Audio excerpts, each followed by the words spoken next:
Fala, Nação Azul! Sejam muito bem-vindos a mais um vídeo do canal Guerreiros Gramados. E hoje vamos fazer a segunda parte do análise da temporada 2020-21. Mas antes, toca a vinheta.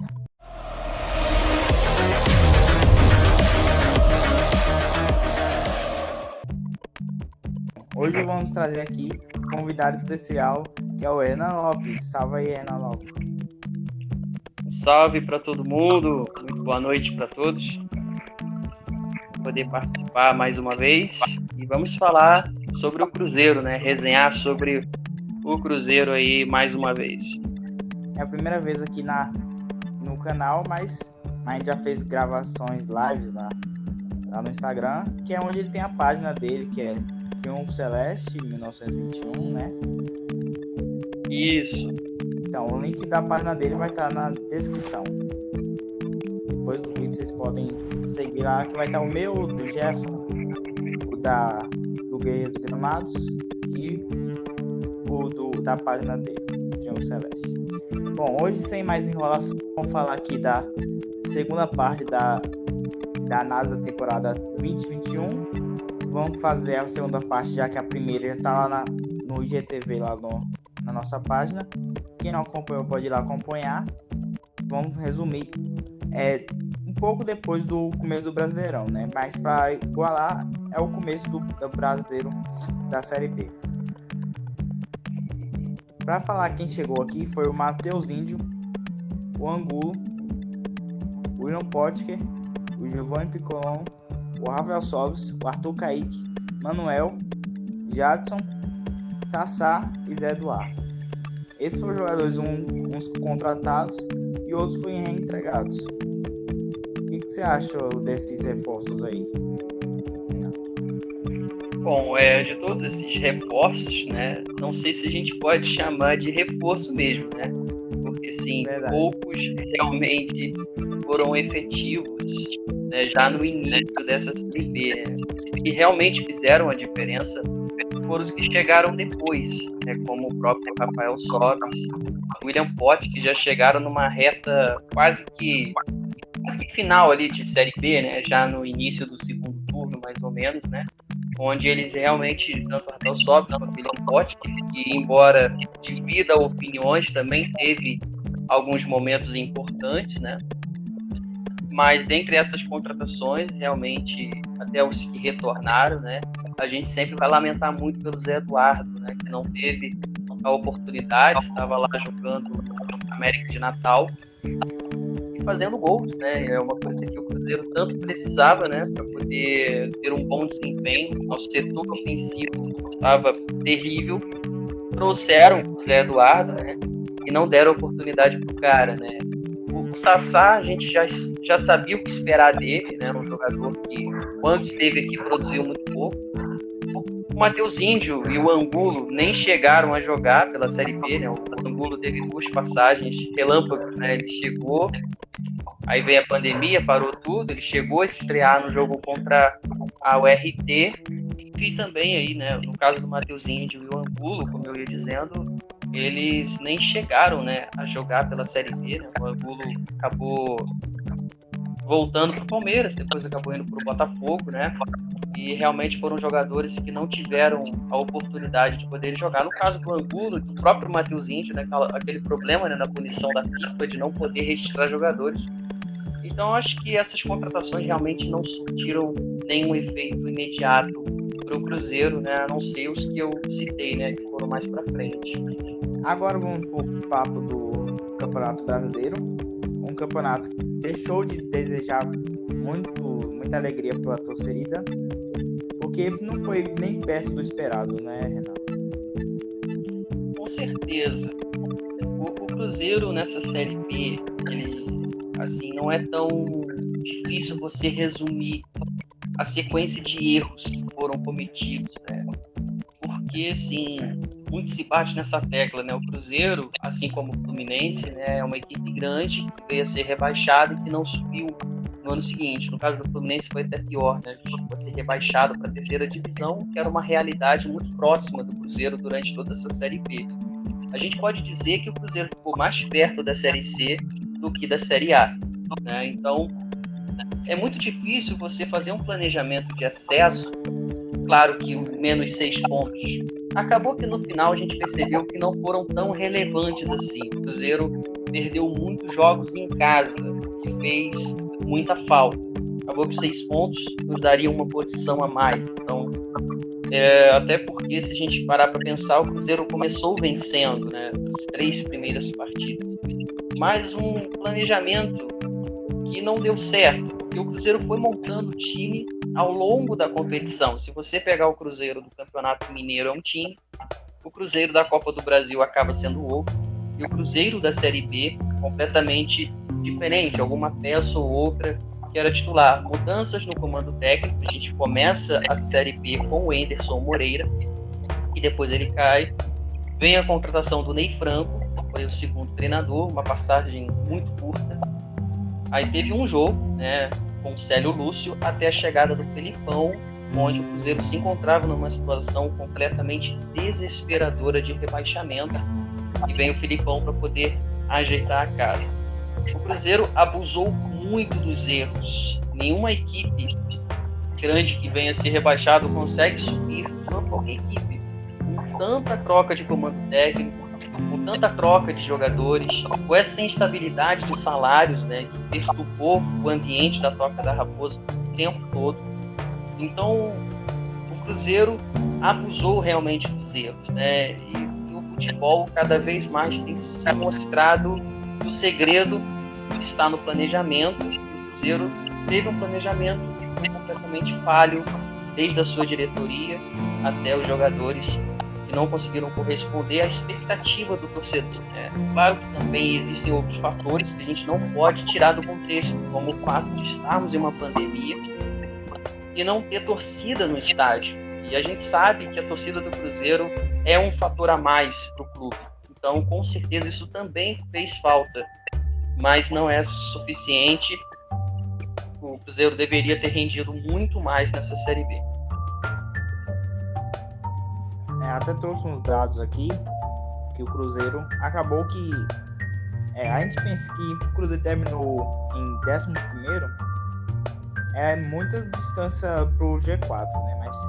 Mas levando em consideração, assim, que o número de jogos que acabou as chances, ou praticamente tinha acabado, até pode deixar de relevar a posição, porque o time acaba desistindo do campeonato ou desanimando do campeonato, que até o último jogo que quem acompanhou viu que o time estava totalmente sem vontade, né, Renato?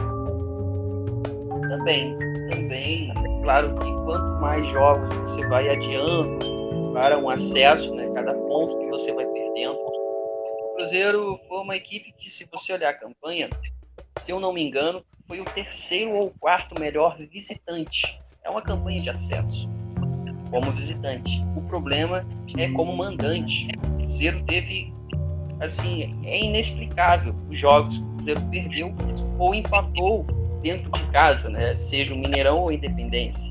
Eu acho até engraçado que muitos achavam que a culpa era do Mineirão, né? Vamos jogar na Independência, não adiantou nada. O Cruzeiro continuou perdendo.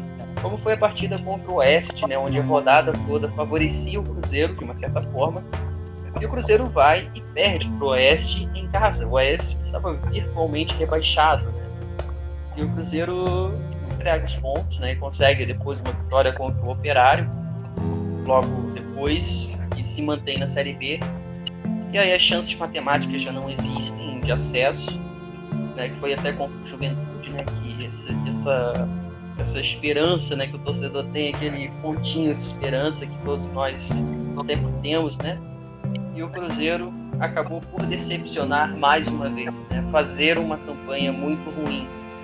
Mas a gente deve ressaltar que, ao menos, a equipe não foi rebaixada para a 3ª divisão.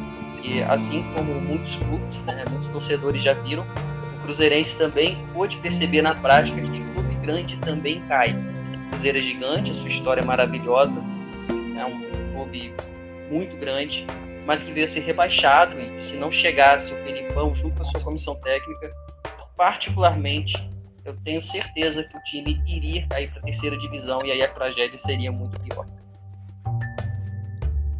Com Com certeza. Pra gente ver a diferença, o abismo que tem pro G4, o Cruzeiro teve 49 pontos no Campeonato Brasileiro, 12 pontos e o Juventude teve 12 pontos a mais do Cruzeiro. 3 vitórias a mais, 3 empates a menos, mas teve o mesmo número de derrotas. Tipo, é óbvio que o Cruzeiro teve a desvantagem dos menos 6, que acabou que no final não mudou muita coisa, mas se a cabeça do jogador mudaria. A minha visão mudaria se não tivesse perdido 6 pontos. Mas assim, se o Cruzeiro tivesse 3 vitórias ou 4 vitórias, né? Se o Cruzeiro tivesse 4 vitórias a mais, classificaria. Então, pontos perdidos por causa de empate besta ou perda de chances, até se o Cruzeiro tivesse 4 empates a menos, você pode pegar facilmente 4 jogos que o Cruzeiro tomou o gol no último minuto ou vacilou no começo do jogo, que é o que mais teve, principalmente em casa. Bom, vamos dar só falar um recadinho aí pra galera se inscrever, né?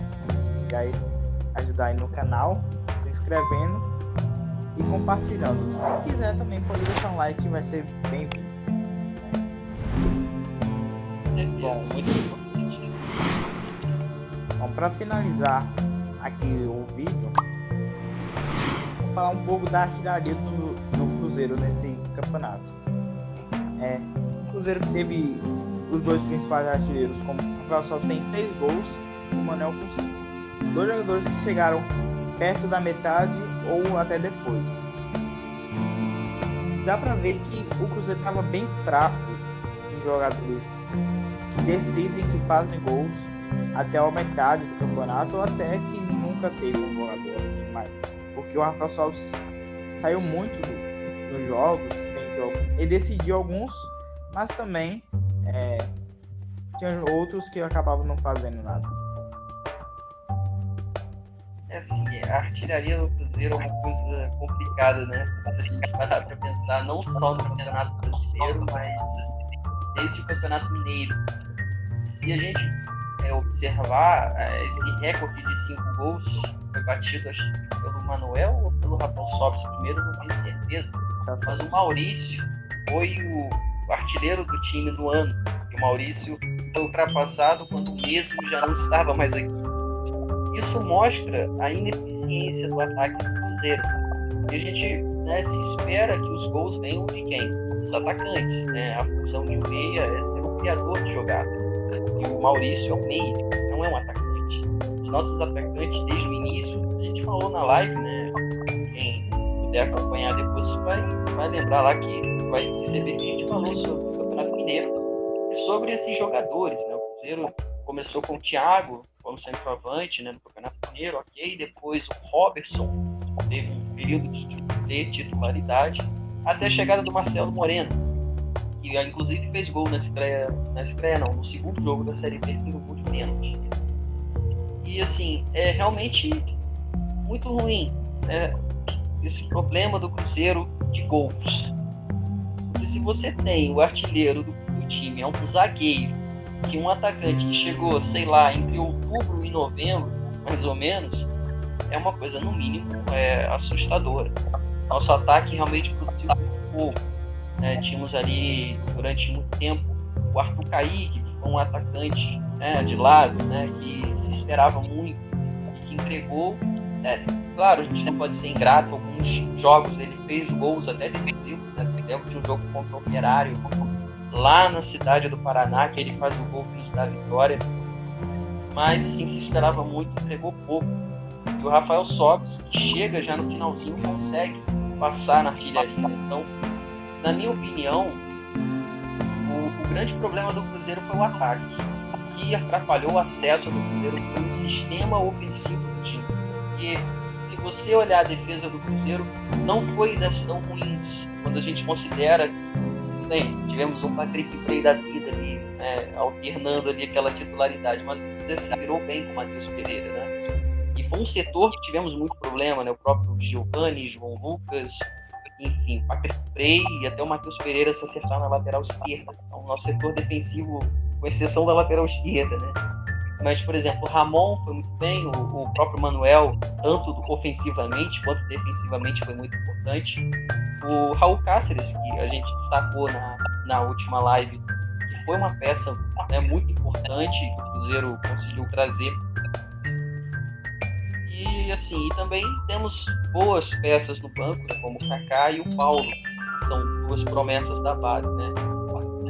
Mas o ataque realmente com o Regis, com o Arthur Kaique, o Regis não meia, mas tinha o Arthur Kaique, tinha o William Potts, que chegou depois, também o Ayrton, foram jogadores que tiveram um momento de brilho, mas se esperava muito mais, né?